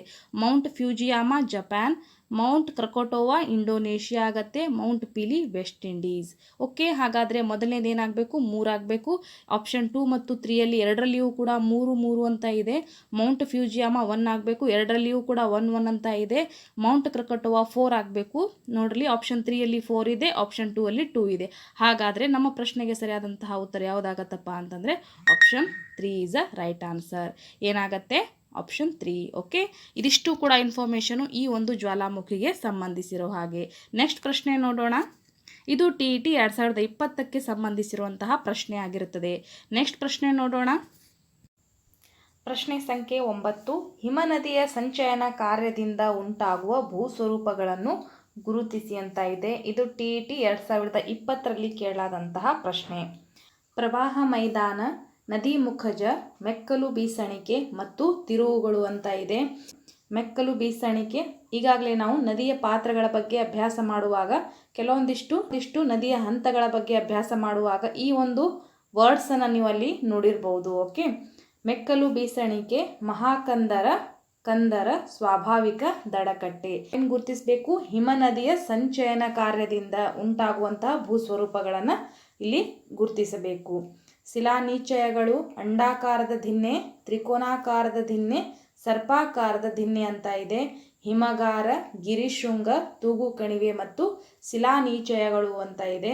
ಹಾಗಾದರೆ ಹಿಮನದಿಯ ಸಂಚಯನ ಕಾರ್ಯದಿಂದ ಉಂಟಾಗುವ ಭೂಸ್ವರೂಪಗಳು ಯಾವ್ಯಾವು ಅಂತ ಮೊದಲಿಗೆ ನಾವೇನು ಮಾಡೋಣ ಅಂದರೆ ವಿವರಣೆಯನ್ನು ನೋಡ್ತಾ ಹೋಗೋಣ. ಆಮೇಲೆ ನಾವು ಪ್ರಶ್ನೆ ಕಡೆ ಬರೋಣ. ನೋಡ್ರಿ, ವಿವರಣೆ ಮೊದಲನೇದಾಗಿ, ಹಿಮನದಿ ಪರ್ವತದ ಅತಿ ಎತ್ತರ ಭಾಗದಲ್ಲಿ ಮತ್ತು ಧ್ರುವ ಪ್ರದೇಶಗಳಲ್ಲಿ ಮಂಜುಗಡ್ಡೆಯ ಅಗಾಧವಾದ ಹಿಮರಾಶಿ ಕಂಡುಬರುತ್ತದೆ. ಓಕೆ, ಹಿಮರಾಶಿಯು ಅದರ ಭಾರ ಹಾಗೂ ಗುರುತ್ವಾಕರ್ಷಣ ಬಲದಿಂದ ಇಳಿಜಾರಿನವರೆಗೆ ಜಾರುವುದನ್ನು ಹಿಮನದಿ ಎನ್ನುವರು. ಹಾಗಾದರೆ ಹಿಮನದಿ ಎಂದರೇನು? ಪರ್ವತದ ಅತಿ ಎತ್ತರ ಭಾಗದಲ್ಲಿ ಮತ್ತು ಧ್ರುವ ಪ್ರದೇಶಗಳಲ್ಲಿ ಮಂಜುಗಡ್ಡೆಯ ಅಗಾಧವಾದ ಹಿಮರಾಶಿ ಓಕೆ ಕಂಡುಬರುತ್ತದೆ. ಮಂಜುಗಡ್ಡೆಯ ಬಹಳಷ್ಟು ಹಿಮರಾಶಿಗಳು ನಮಗೆ ಧ್ರುವ ಪ್ರದೇಶಗಳಲ್ಲಿ ಕಂಡುಬರುತ್ತವೆ. ಹಿಮರಾಶಿಯು ಮತ್ತು ಅದರ ಭಾರಕ್ಕೆ ಏನಾಗತ್ತಪ್ಪ ಅಂತಂದರೆ ಅದು ಗುರುತ್ವಾಕರ್ಷಣ ಹೊಂದಿ ಅದರ ಭಾರಕ್ಕೆ ಗುರುತ್ವಾಕರ್ಷಣ ಬಲದಿಂದ ಇಳಿಜಾರಿನವರೆಗೆ ಏನಾಗತ್ತಪ್ಪ ಅಂದರೆ ಜಾರ್ಕೋತ ಹೋಗುತ್ತದೆ. ಜಾರುವಂತಹ ಒಂದು ಸ್ಥಿತಿಗೆ ನಾವೇನಂತ ಕರಿತೀವಿ? ಹಿಮನದಿ ಎಂದು ಕರೆಯುತ್ತೇವೆ. ಹಿಮರಾಶಿಯ ಕೆಳಭಾಗ ಹೆಚ್ಚು ಒತ್ತಡದಿಂದ ಕರಗಿ ಇಳಿಜಾರನ್ನು ಅನುಸರಿಸಿ ಚಲಿಸುವುದು. ಹಿಮನದಿಯ ಕೆಳಭಾಗ ಏನಾಗತ್ತಂದ್ರೆ ಹೆಚ್ಚು ಒತ್ತಡದಿಂದ ಕರಗಿ ಇಳಿಜಾರನ್ನು ಅನುಸರಿಸಿ ಚಲಿಸುವುದು. ಹಿಮದಿಂದ ಒತ್ತಡ ಹೆಚ್ಚಾಗಿ ಕೆಲವೊಂದಿಷ್ಟು ಹಿಮ ಕರಗಿ ಏನಾಗತ್ತಂದ್ರೆ ಅನುಸರಿಸಿ ಇಳಿಜಾರನ್ನು ಅನುಸರಿಸಿ ನದಿ ರೂಪದಲ್ಲಿ ಅದು ಹರಿಯುತ್ತವೆ. ಹಿಮನದಿಯ ಪ್ರಮುಖ ವಿಧಗಳು, ವೆರಿ ಇಂಪಾರ್ಟೆಂಟ್. ಹಿಮನದಿಯ ವಿಧಗಳನ್ನು ಕೇಳಲಾಗಿದೆ, ಹಾಗಾಗಿ ನೆನ್ಪಿಟ್ಕೋರಿ. ಹಿಮನದಿಗಳಲ್ಲಿ 2 ಮುಖ್ಯ ವಿಧಗಳಿವೆ. ಅವುಗಳೆಂದರೆ ಖಂಡಾಂತರ ಹಿಮನದಿ ಮತ್ತು ಪರ್ವತ ಹಿಮನದಿ. ಹಿಮನದಿಗಳಲ್ಲಿ 2 ಮುಖ್ಯ ವಿಧಗಳಿವೆ, ಖಂಡಾಂತರ ಹಿಮನದಿ ಮತ್ತು ಪರ್ವತ ಹಿಮನದಿ. ಖಂಡಾಂತರ ಹಿಮನದಿ ಅಂದರೆ ಏನು? ಧ್ರುವ ಪ್ರದೇಶಗಳಲ್ಲಿರುವ ವಿಸ್ತಾರವಾದ ಮಂಜುಗಡ್ಡೆಯ ಹಾಳೆಯನ್ನು ಖಂಡಾಂತರ ಹಿಮನದಿ ಎನ್ನುವರು. ಖಂಡಾಂತರ ಹಿಮನದಿ ಅಂದರೆ ಏನು? ಧ್ರುವ ಪ್ರದೇಶಗಳಲ್ಲಿರುವ ವಿಸ್ತಾರವಾದ ಮಂಜುಗಡ್ಡೆಯ ಹಾಳೆ. ನೀವು ನೋಡ್ಬೋದು, ಬಹಳಷ್ಟು ದೊಡ್ಡ ದೊಡ್ಡ ಗ್ಲೇಷಿಯರ್ಸ್ಗಳು ಇದ್ದಾವೆ. ನಮ್ಮ ಒಂದು ಆರ್ಕ್ಟಿಕ್ ಧ್ರುವ ಪ್ರದೇಶಗಳಲ್ಲಿ ದೊಡ್ಡ ಮಂಜುಗಡ್ಡೆಯ ಹಾಳೆಯ ಆಕಾರದ ಏನಿದೆ ಅಂದರೆ ಗ್ಲೇಷಿಯರ್ಸ್ಗಳು ಇದ್ದಾವೆ. ಹಾಗಾಗಿ ಅವುಗಳನ್ನು ಏನಂತ ಕರೀತಾರೆ? ಒಂದೊಂದು ಪೂರ್ತಿಯಾಗಿ ಒಂದೊಂದು ಖಂಡಗಳೇ ಹಿಮದಿಂದ ಆವರ್ತವಾಗಿದ್ದಾವೆ. ಹಾಗಾಗಿ ಅವುಗಳನ್ನು ಏನಂತ ಕರಿತೀವಿ ನಾವು? ಖಂಡಾಂತರ ಹಿಮನದಿ ಎನ್ನುವರು. ಉದಾಹರಣೆಗೆ ಗ್ರೀನ್ಲ್ಯಾಂಡ್ ಮತ್ತು ಅಂಟಾರ್ಕ್ಟಿಕಾ. Very important, ನೆನ್ಪಿಟ್ಕೋರಿ. ದಕ್ಷಿಣ ಧ್ರುವದಲ್ಲಿರುವಂತಹ ಅಂಟಾರ್ಕ್ಟಿಕಾ ಮತ್ತು ಉತ್ತರ ಧ್ರುವದಲ್ಲಿರುವಂತಹ ಗ್ರೀನ್ಲ್ಯಾಂಡ್, ಈ ಎರಡೂ ಕೂಡ ಏನಪ್ಪಾ ಅಂತಂದ್ರೆ ಖಂಡಾಂತರ ಹಿಮನದಿಗೆ ಪ್ರಮುಖ ಉದಾಹರಣೆಗಳು. ನೆಕ್ಸ್ಟ್ ಟೈಮ್ ಕೇಳಬಹುದು, ಗ್ರೀನ್ಲ್ಯಾಂಡ್ ಮತ್ತು ಅಂಟಾರ್ಕ್ಟಿಕಾ ಇವುಗಳು ಯಾವುದಕ್ಕೆ ಉದಾಹರಣೆಗಳಾಗಿವೆ ಅಂತ ಪ್ರಶ್ನೆ ಬರಬಹುದು. ನೆನ್ಪಿಟ್ಕೋರಿ, ಖಂಡಾಂತರ ಹಿಮನದಿಗೆ ಉದಾಹರಣೆಗಳು ಆಗಿವೆ. ನೆಕ್ಸ್ಟ್ ನೋಡೋಣ, ಪರ್ವತ ಅಥವಾ ಅಲ್ಪೈನ್ ಅಥವಾ ಕಣಿವೆ ಹಿಮನದಿಗಳು. Very important, ನೆನ್ಪಿಟ್ಕೋರಿ. ಮೊದಲನೇದು ಯಾವುದಾಗಿತ್ತು? ಖಂಡಾಂತರ ಹಿಮನದಿಗಳಾಗಿದ್ದು, ಎರಡನೇದು ಪರ್ವತ ಅಥವಾ ಅಲ್ಪೈನ್ ಅಥವಾ ಕಣಿವೆ ಹಿಮನದಿಗಳು. ಮತ್ತೆ ಪರ್ವತ ಹಿಮನದಿಗಳು ಅಂದ್ರೆ ಏನು? ಎತ್ತರದ ಪರ್ವತ ಪ್ರದೇಶಗಳಲ್ಲಿರುವ ಹಿಮನದಿಗಳನ್ನು ಪರ್ವತ ಹಿಮನದಿ ಎನ್ನುವರು. ಅಂದ್ರೆ ಫಾರ್ ಎಕ್ಸಾಂಪಲ್ ಹಿಮಾಲಯ ಪರ್ವತಗಳಲ್ಲಿ ಕೂಡ ಏನಿದೆ ಅಂದ್ರೆ ಗ್ಲೇಷಿಯರ್ಸ್ಗಳು ಇದಾವೆ, ಅವುಗಳಿಂದಲೂ ಕೂಡ ಹಿಮನದಿಗಳು ಹರಿಯುತ್ತವೆ. ಹಾಗಾಗಿ ಅಂತಹ ಒಂದು ಪ್ರದೇಶಗಳಲ್ಲಿರುವಂತಹ ಹಿಮನದಿಗಳನ್ನ ಪರ್ವತ ಹಿಮನದಿ ಎನ್ನುವರು. ಭೂ ಸವಕಳೀಕರಣ ಕಾರಣಕರ್ತೃವಾಗಿ ಹಿಮನದಿಯು ಸವೇತ, ಸಾಗಾಣಿಕೆ ಮತ್ತು ಸಂಚಯನ ಕಾರ್ಯವನ್ನ ನಿರ್ವಹಿಸುತ್ತದೆ. ಓಕೆ, ಮೊದಲನೇದಾಗಿ ನಾವು ನದಿ ನೋಡಿದ್ವಲ್ವಾ, ನದಿ ನೋಡಿದ್ವಿ, ಆಮೇಲೆ ಮಾರುತಗಳ ಬಗ್ಗೆ ನೋಡಿದ್ವಿ. ಇದು ಏನಪ್ಪಾ ಅಂದ್ರೆ ಹಿಮನದಿ. ಓಕೆ, ಹಾಗಾಗಿ ನದಿ ಯಾವ ರೀತಿಯಾಗಿ ಭೂ ಸ್ವರೂಪಗಳು ನಿರ್ಮಾಣ ಮಾಡುತ್ತವೆ ಅದನ್ನು ಕೂಡ ನಾವು ನೋಡಿದ್ವಿ ಕಳೆದ ಒಂದು ಕ್ವಶನ್ಸ್ ಅಲ್ಲಿ. ಮಾರುತಗಳು ಯಾವ ರೀತಿಯ ಒಂದು ಭೂ ಸ್ವರೂಪ ನಿರ್ಮಾಣ ಮಾಡುತ್ತವೆ ಅವುಗಳನ್ನು ನೋಡಿದ್ವಿ. ಇದು ಹಿಮನದಿ. ಇದು ಕೂಡ ಸವೇತ, ಸಾಗಾಣಿಕೆ ಮತ್ತು ಸಂಚಯನ ಕಾರ್ಯವನ್ನು ಮೂಲಕ ಹಿಮನದಿಯು ಸವೇತ ಆಗ್ಬೇಕಿದು ಸವೇತ ಕಾರ್ಯ ಬಹುತೇಕ ಪಾರ್ಶ್ವ ಕೊರೆತವಾಗಿರುವುದು. ಅಂದ್ರೆ ಹಿಮನದಿಯ ಸವೇತ ಕಾರ್ಯ ಹೆಂಗಾಗಿರ್ತದೆ? ಪಾರ್ಶ್ವ ಕೊರೆತವಾಗಿರುವುದು. ಪಾರ್ಶ್ವ ಮೀನ್ಸ್ ಈ ರೀತಿಯಾಗಿ ಎರಡೂ ಬದಿಗಳಲ್ಲಿ ಏನಾಗತ್ತಪ್ಪ ಅಂದ್ರೆ ಕೊರೆತವು ಉಂಟಾಗುತ್ತಾ ಪಾರ್ಶ್ವ ಕೊರೆತವಾಗಿರುತ್ತದೆ. ಇದರಿಂದ ಹಲವು ಬಗೆಯ ವಿಶಿಷ್ಟವಾದ ಭೂ ಸ್ವರೂಪಗಳು ನಿರ್ಮಿತವಾಗುತ್ತವೆ. ಯಾವುದರಿಂದ? ಹಿಮನದಿಯ ಸವೇತ ಕಾರ್ಯದಿಂದ. ಓಕೆ, ನೆನ್ಪಿಟ್ಕೋರಿ, ಯಾವ ನದಿಯ ಒಂದು ಸವೇತ ಕಾರ್ಯದಿಂದ ಪಾರ್ಶ್ವ ಕೊರೆತ ಉಂಟಾಗುತ್ತದೆ ಅಂತ ಕ್ವಶನ್ ಬರಬಹುದು. ಹಿಮನದಿಯ ಒಂದು ಸವೇತ ಕಾರ್ಯದಿಂದ. ಅವುಗಳು ಯಾವೆಂದರೆ ವೆರಿ ಫೇಮಸ್, ನೆನ್ಪಿಟ್ಕೋರಿ. ಹಿಮನದಿಯ ಸವೇತ ಕಾರ್ಯದಿಂದ ಉಂಟಾಗುವಂತಹ ಪ್ರಮುಖ ಭೂ ಸ್ವರೂಪಗಳು ಯಾವ್ಯಾವು? ಸವೇತ ಅಂತ ಹೇಳಿದ್ದೀನಿ ನಾನಿಲ್ಲಿ, ಸಂಚಯನ ಅಂತ ಹೇಳಿಲ್ಲ, ನೆನ್ಪಿಟ್ಕೋರಿ. ಓಕೆ, ಹಿಮನದಿಯ ಸವೇತ ಕಾರ್ಯದಿಂದ ಯಾವ ಒಂದು ಭೂ ಸ್ವರೂಪಗಳು ಉಂಟಾಗುತ್ತವೆ? ಗಿರಿಶೃಂಗ, ಪರ್ವತ ಕಟಕ, ಶಿಲಾಸೋಪಾನ, ಯು ಆಕಾರದ ಕಣಿವೆ, ತೂಗು ಕಣಿವೆ ಮೊದಲಾದವುಗಳು. ನೆಕ್ಸ್ಟ್ ಟೈಮ್ ನಿಮಗೆ ಈ ವರ್ಡ್ಸ್ ಮೇಲೆ ಕ್ವಶನ್ ಬರಬಹುದು. ಗಿರಿಶೃಂಗ, ಪರ್ವತ ಕಟಕ, ಶಿಲಾಸೋಪಾನ ಮತ್ತು ಯು ಆಕಾರದ ಕಣಿವೆಗಳು ಎಲ್ಲಿ ಕಂಡು ಬರುತ್ತದೆ ಅಂತ ಕ್ವಶನ್ ಬರಬಹುದು. ಹಿಮನದಿಯ ಸವೇತದಿಂದ ಉಂಟಾದಂತಹ ಭೂ ಸ್ವರೂಪಗಳಲ್ಲಿ ಕಂಡು ಬರುತ್ತವೆ. ಯಾವುದು? ಹಿಮಗಾರ, ಗಿರಿಶೃಂಗ, ಪರ್ವತ ಕಟಕ, ಶಿಲಾಸೋಪಾನ ಮತ್ತು ಯು ಆಕಾರದ ಕಣಿವೆ, ತೂಗು ಕಣಿವೆ. ಇವೆಲ್ಲವೂ ಕೂಡ ಹಿಮನದಿಗಳ ಸವೇತ ಕಾರ್ಯದಿಂದ ನಿರ್ಮಿತವಾದಂತಹ ಭೂ ಸ್ವರೂಪಗಳು. ನೆಕ್ಸ್ಟ್ ಅದೇ ರೀತಿ ನೋಡೋಣ, ಹಿಮನದಿಯ ಸಾಗಾಣಿಕೆ ಮತ್ತು ಸಂಚಯನ ಕಾರ್ಯಗಳನ್ನು ನೋಡ್ತಾ ಹೋಗೋಣ. ಓಕೆ, ಜೊತೆಯಲ್ಲಿಯೇ ನಿರ್ವಹಿಸುವುದು. ಸಾಗಾಣಿಕೆ ಮತ್ತು ಸಂಚಯನ ಎರಡೂ ಕೂಡ ಜೊತೆಯಲ್ಲಿಯೇ ನಿರ್ವಹಿಸ್ತದೆ. ಯಾವುದು? ಹಿಮನದಿ. ಹಾಗಾದ್ರೆ ನೋಡೋಣ, ಸಂಚಯನ ಕಾರ್ಯದಿಂದ ನಿರ್ಮಿತವಾಗುವ ಮುಖ್ಯ ಭೂ ಸ್ವರೂಪಗಳೆಂದರೆ, ಇಲ್ಲಿ ಏನಿತ್ತು? ಇವೆಲ್ಲ ಏನಪ್ಪಾ ಅಂದ್ರೆ ಗಿರಿಶೃಂಗ, ಪರ್ವತ ಕಟಕ ಇವೆಲ್ಲ ಸವೇತ ಕಾರ್ಯದಿಂದ ನಿರ್ಮಿತವಾದಂತಹ ಭೂ ಸ್ವರೂಪಗಳು. ಇವುಗಳೇನಿದಾವಲ್ವಾ, ಇವು ಸಂಚಯನ ಕಾರ್ಯದಿಂದ ನಿರ್ಮಿತವಾಗುವಂತಹ ಭೂ ಸ್ವರೂಪಗಳು. ಕ್ವಶನ್ ಅಲ್ಲಿ ಏನಿತ್ತು? ಸಂಚಯನ ಅಂತ ಕೇಳಲಾಗಿದೆ, ಸವೇತ ಕೇಳಿಲ್ಲ. ಹಾಗಾದ್ರೆ ಏನು ನೋಡ್ಬೇಕು ನಾವು ಇಲ್ಲಿ? ಸಂಚಯನ ನೋಡಬೇಕು. ಓಕೆ, ಸಂಚಯನ ಕಾರ್ಯದಿಂದ ನಿರ್ಮಿತವಾಗುವ ಮುಖ್ಯ ಭೂ ಸ್ವರೂಪಗಳೆಂದರೆ ಮೊದಲನೇದಾಗಿ ಶಿಲಾನಿಚಯಗಳು, ಸರ್ಪಾಕಾರದ ದಿಣ್ಣೆಗಳು, ರೆವೆ ಮೈದಾನಗಳು, ತ್ರಿಕೋನಾಕೃತಿಯ ದಿಣ್ಣೆಗಳು ಹಾಗೂ ಹಿಮಜಲ ಪ್ರವಾಹ ಮೈದಾನಗಳು. ಓಕೆ, ಇಂಪಾರ್ಟೆಂಟ್ ಆಗತ್ತೆ. ಸಂಚಯನ ಕಾರ್ಯದಿಂದ ನಿರ್ಮಾಣಗೊಂಡಂತಹ ಪ್ರಮುಖ ಭೂ ಸ್ವರೂಪಗಳು ಶಿಲಾನಿಚಯಗಳು, ಸರ್ಪಾಕಾರದ ದಿಣ್ಣೆಗಳು, ರೆವೆ ಮೈದಾನಗಳು, ತ್ರಿಕೋನಾಕೃತಿಯ ದಿಣ್ಣೆಗಳು ಹಾಗೂ ಹಿಮಜಲ ಪ್ರವಾಹ ಮೈದಾನಗಳು.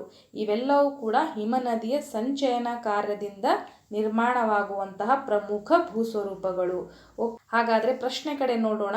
ಹಿಮನದಿಯ ಸಂಚಯನ ಕಾರ್ಯದಿಂದ ಉಂಟಾಗುವ ಪ್ರಮುಖ ಭೂ ಸ್ವರೂಪಗಳು ಯಾವ್ಯಾವಾಗಿರ್ತವೆ?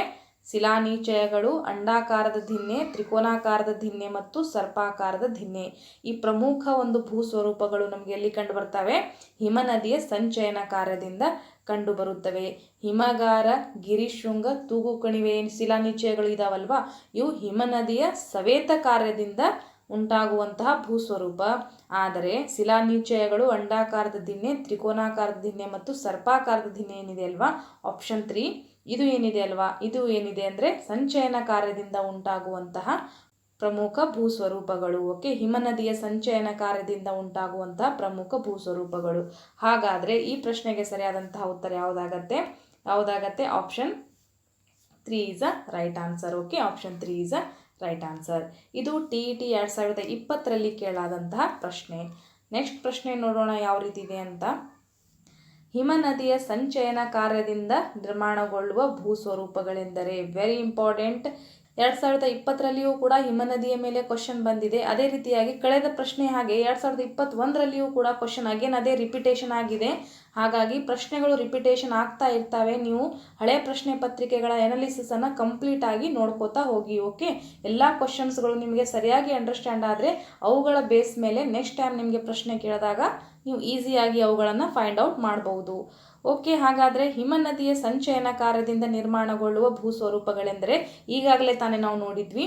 ಪ್ರವಾಹ ಮೈದಾನ, ರೆವೆ ಮೈದಾನ, ಅವರೋಹಿ ಶಂಕು ಮತ್ತು ಲೋಯಸ್ ಮೈದಾನ ಅಂತ ಇದೆ. ಈ ಪ್ರಶ್ನೆಗೆ ವಿವರಣೆಯನ್ನು ನೋಡ್ತಾ ಹೋಗೋಣ, ಆಮೇಲೆ ಆನ್ಸರ್ ಕಡೆ ಬರೋಣ. ಹಿಮನದಿಯು ಸಾಗಾಣಿಕೆ ಮತ್ತು ಸಂಚಯನ ಕಾರ್ಯಗಳನ್ನು ಜೊತೆಯಲ್ಲಿಯೇ ನಿರ್ವಹಿಸುವುದು. ಸಂಚಯನ ಕಾರ್ಯದಿಂದ ನಿರ್ಮಿತವಾಗುವ ಮುಖ್ಯ ಭೂಸ್ವರೂಪಗಳೆಂದರೆ ಶಿಲಾನಿಚಯಗಳು, ಸರ್ಪಾಕಾರದ ದಿಣ್ಣೆಗಳು, ರೆವೆ ಮೈದಾನಗಳು ಮತ್ತು ತ್ರಿಕೋನಾಕೃತಿಯ ದಿಣ್ಣೆಗಳು. ಹಾಗಾದರೆ ನಮಗೆ ಇಲ್ಲಿ ಆಪ್ಷನ್ಸಲ್ಲಿ ಯಾವ್ಯಾವ ಇದ್ದಾವೆ? ಪ್ರವಾಹ ಮೈದಾನ ಬರುವುದಿಲ್ಲ, ಲೋಯಸ್ ಮೈದಾನ ಬರುವುದಿಲ್ಲ, ಇದು ಮರುಭೂಮಿಯಲ್ಲಿ ಕಂಡುಬರುತ್ತದೆ, ರೆವೆ ಮೈದಾನ ಕಂಡುಬರುತ್ತದೆ. ಹಾಗಾಗಿ ಈ ಪ್ರಶ್ನೆಗೆ ಸರಿಯಾದಂತಹ ಉತ್ತರ ಆಪ್ಷನ್ 2 ಆಗುತ್ತೆ, ರೆವೆ ಮೈದಾನ. ಇಲ್ಲಿದೆ ನೋಡ್ರಿ, ಯಾವುದು ರೆವೆ ಮೈದಾನ ಅಂತ ಇಲ್ಲಿದೆ ಅಲ್ವಾ ರೆವೆ ಮೈದಾನ. ಹಾಗಾದರೆ ಹಿಮನದಿಯ ಸಂಚಯನ ಕಾರ್ಯದಿಂದ ನಿರ್ಮಾಣಗೊಳ್ಳುವ ಭೂಸ್ವರೂಪ ಅಂದರೆ ರೆವೆ ಮೈದಾನ. Option 2 is a right answer. ಇದು TET 2021ರಲ್ಲಿ ಕೇಳಲಾದಂತಹ ಪ್ರಶ್ನೆ. ಕೇವಲ ಒಂದೇ ಒಂದು ಲೆಸನ್ನಿಂದ ನಮಗೆ ಸಾಕಷ್ಟು ಪ್ರಶ್ನೆಗಳು ಪ್ರತಿ ಸಲವೂ ಕೂಡ 1ರಿಂದ 2 ಪ್ರಶ್ನೆಗಳು ನಮಗೆ ಕೇಳ್ತಾ ಬಂದಿದ್ದಾರೆ. ಹಾಗಾಗಿ ನೆಕ್ಸ್ಟ್ ಸ್ಥಳಗಳು ಕೂಡ ತುಂಬ ಇಂಪಾರ್ಟೆಂಟ್ ಇದ್ದಾವೆ. ಹಾಗಾಗಿ ಆ ಒಂದು ಲೆಸನ್ನಿನ ಹಿಂಭಾಗದಲ್ಲಿರುವಂತಹ ಬಿಟ್ಟ ಸ್ಥಳಗಳನ್ನು ಕೂಡ ನಾವು ತಗೊಂಡ್ಬಂದಿರೋದು. ಯಾರಿಗೆ ಗೊತ್ತು, ನೆಕ್ಸ್ಟ್ ಟೈಮ್ ನೇರವಾಗಿ ಪ್ರಶ್ನೆಗಳು ಅಲ್ಲಿಂದನೇ ರೈಸ್ ಆಗಬಹುದು. ಹಾಗಾಗಿ ಭೂಖಂಡಗಳ ಮೇಲ್ಪದರು ಎಂದು ಡ್ಯಾಶ್ ಅನ್ನು ಕರೆಯುತ್ತಾರೆ, ಸಿಯಾಲ್. ಓಕೆ, ಕೆಳಪದರು ಸೀಮಾ, ಮೇಲ್ಪದರು ಸಿಯಾಲ್. ತಗ್ಗಾದ ವಿಸ್ತಾರವಾದ ಜ್ವಾಲಾಮುಖಿಯ ದ್ವಾರವನ್ನು ಏನೆಂದು ಕರೆಯುತ್ತಾರೆ? ಕಾಲ್ಡೆರಾ. ಓಕೆ, ಏನೆಂದು ಕರೆಯುತ್ತಾರೆ? ಕಾಲ್ಡೆರಾ. ಅದೇ ರೀತಿಯಾಗಿ ಹೆಚ್ಚು ಹಾನಿಕಾರಕ ಭೂಕಂಪನ ಅಲೆಗಳು ಎಂದರೆ ಮೇಲ್ಮೈ ಅಲೆಗಳು. ಓಕೆ, ನೆಕ್ಸ್ಟ್ ಆರೋಹಿ ಮತ್ತು ಅವರೋಹಿ ಶಂಕುಗಳು ಡ್ಯಾಶ್ ನಗ್ನೀಕರಣದ ಕತ್ರುವಿನಿಂದ ನಿರ್ಮಾಣವಾದವು ಅಂದರೆ ಅಂತರ್ಜಲ. ಓಕೆ, ಆರೋಹಿ ಮತ್ತು ಅವರೋಹಿ ಶಂಕುಗಳು ಅಂತರ್ಜಲ ನಗ್ನೀಕರಣ ಕತ್ರುವಿನಿಂದ ನಿರ್ಮಾಣವಾಗುತ್ತವೆ, ನೆನ್ಪಿಟ್ಕೋರಿ. ದಂಡೆಗಳು ಡ್ಯಾಶ್ ಕಾರ್ಯದಿಂದ ನಿರ್ಮಿತವಾಗುತ್ತವೆ ಅಂತ ಇದೆ. ಸಮುದ್ರದ ಅಲೆಗಳಿಂದ ಮರಳು ದಂಡೆಗಳು ನಿರ್ಮಿತವಾಗುತ್ತವೆ. ಹಾಗಾಗಿ ಇದು ಸರಿಯಾದಂತಹ ಉತ್ತರ. ಅದೇ ರೀತಿಯಾಗಿ ನೆಕ್ಸ್ಟ್ ನೋಡ್ರಿ, ಇಲ್ಲಿ ಒಂದು ಹೊಂದಿಸಿ ಬರೆಯಿರಿ ಅಂತ ಇದೆ. ಇದು ಕೂಡ ಆ ಒಂದು ಲೆಸನ್ನಿನ ಹಿಂಭಾಗದಲ್ಲಿರುವಂತಹ ಹೊಂದಿಸಿ ಬರೆಯಿರಿ. ಸೀಮಾ ನೋಡೋಣ. ಸೈಮಾ ಮರಳುಗಲ್ಲು, ಹೊರಕೇಂದ್ರ, ಗೇಜರ್, ಲೋಯಸ್ ಅಂತ ಇದೆ. ಭೂಕಂಪ, ಹಳದಿ ಮಣ್ಣು, ಸಾಗರಿಕ ವಲಯದ ಮೇಲ್ಪದರು, ಕಣಶಿಲೆ, ಅಂತರ್ಜಲ ಅಂತ ಇದೆ.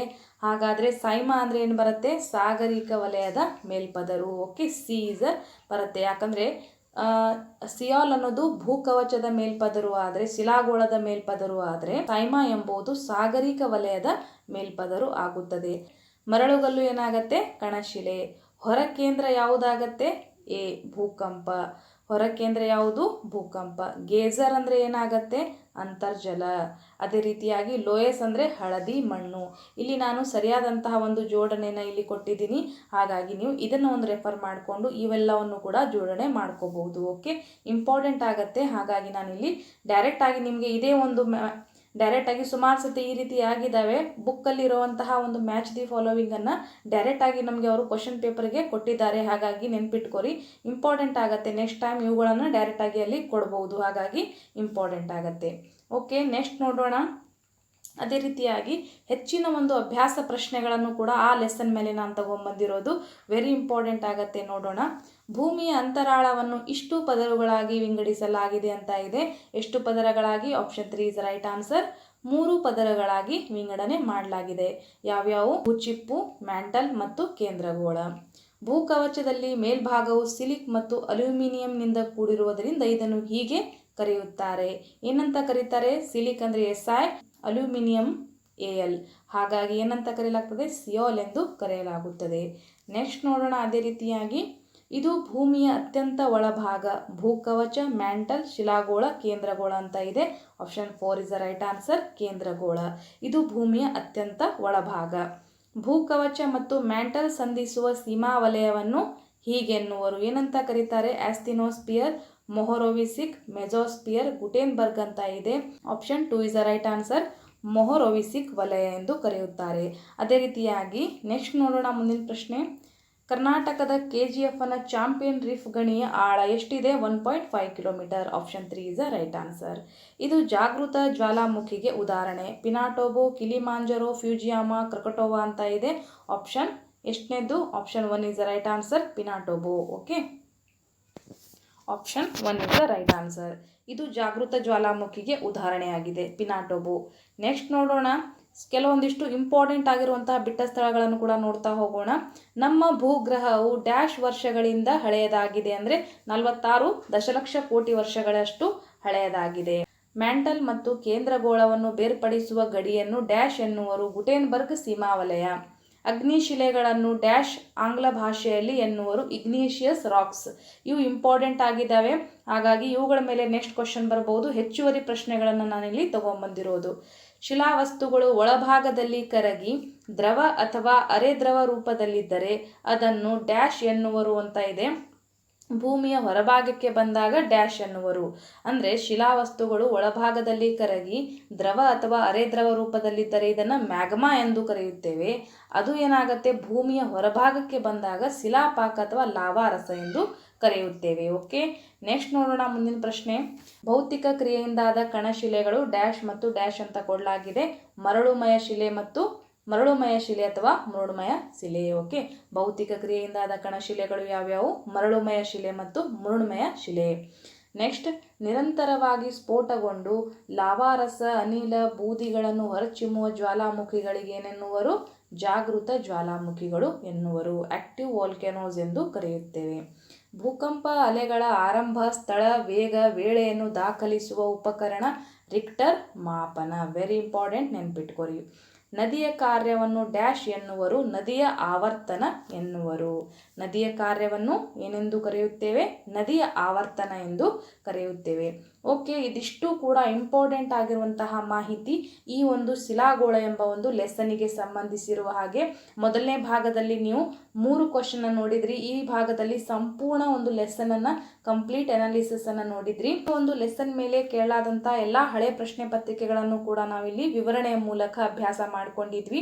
ಓಕೆ, ಇದೇ ರೀತಿಯಾಗಿ ನೆಕ್ಸ್ಟ್ ಪ್ರಶ್ನೆಗಳನ್ನು ನಾವು ಮುಂದಿನ ಒಂದು ತರಗತಿಯಲ್ಲಿ ಅಭ್ಯಾಸ ಮಾಡೋಣ. ಓಕೆ, ಇನ್ನೂ ನಮ್ಮ ಚಾನಲ್ಗೆ ಯಾರು ಸಬ್ಸ್ಕ್ರೈಬ್ ಮಾಡ್ಕೊಂಡಿಲ್ಲ, ಸಬ್ಸ್ಕ್ರೈಬ್ ಮಾಡ್ಕೊಳ್ಳಿ. ಹೊಸ ಚಾನಲ್ ಆಗಿದೆ, ಹಾಗಾಗಿ ನಿಮ್ಮ ಒಂದು ಸಪೋರ್ಟ್ ನಮಗೆ ಬೇಕು ಅಂತ ಹೇಳ್ತಾ ಈ ಒಂದು ತರಗತಿಯನ್ನು ಮುಗಿಸ್ತಾ ಇದ್ದೀನಿ. TETಗಾಗಿ ಡೆಡಿಕೇಟೆಡ್ ಕ್ಲಾಸಸ್ಗಳು ನಡೀತಾವೆ, ಹಾಗಾಗಿ ಸಬ್ಸ್ಕ್ರೈಬ್ ಮಾಡ್ಕೊಂಡಿರಿ. Okay, thank you.